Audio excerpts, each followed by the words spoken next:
Yeah, that's right, Mark. I'm down at Ontario Place where news of potential transit plans is making waves along the harbour front. Behind me is about 155 acres of what is largely public space. Now, this land has sat more or less empty since 2012. For years now, building transit down here to Ontario Place has been called essential. But now that there's word that some private partnership might be used and needed to foot the bill, there's concerns about what this public space might look like or how much of it might fall into public hands in the future.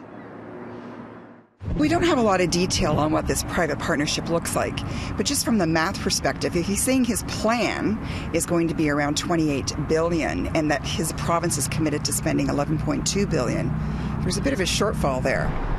Back in January, we spoke with the community organization Waterfront for All, who want to see this valuable, sprawling piece of property preserved as public parkland. The value is incalculable.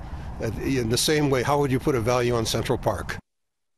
Today we caught up with another Waterfront for All board member, Susan Kavanagh, who says she was initially happy to hear transit plans for Ontario Place, but her joy was immediately followed by skepticism over the potential endgame for Doug Ford and his government. Is this another Trojan horse? So we have to be careful because all of a sudden we're getting this supposed plan for transit for the waterfront, but at what cost? He's also made it very clear he does not want the province to spend any money on this land.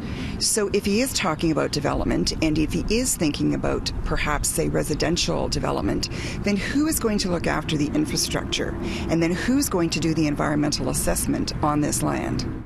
Today, City News asked Doug Ford if the public-private building of transit means he's looking at major development at Ontario Place. The Premier didn't give us a clear answer.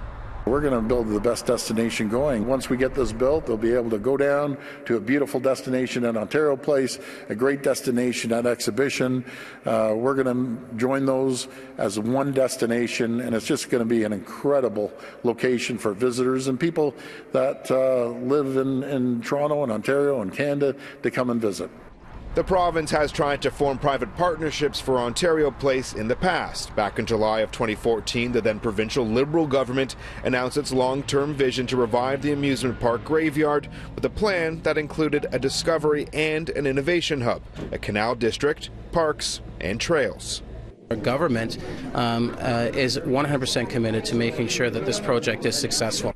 While that announcement was big on promises, it was short on funding from the private sector and never took off. Today, Mayor John Tory said this was the first time he was made aware of a potential transit stop at Ontario Place. City News also asked Tory what a public-private transit plan could mean for this untapped acreage along Lake Ontario. I've made my opposition to a casino there very well known now in the wake of that whole exercise that people don't want a lot of large-scale development there. They want some things there that liven that site up 12 months of the year. They want a lot of parkland and the ability to go near the water and be in that kind of a setting.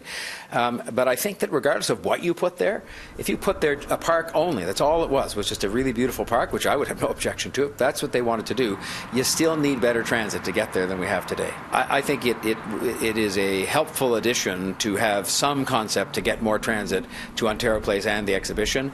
Whether this is exactly the answer, I guess we'll now begin to discuss. So still more questions than answers today. Susan Kavanagh and the folks at Waterfront for All tell me they'll be keeping a close eye on tomorrow's provincial budget to see if there's anything in there that might shed some light on what could be coming for Ontario Place.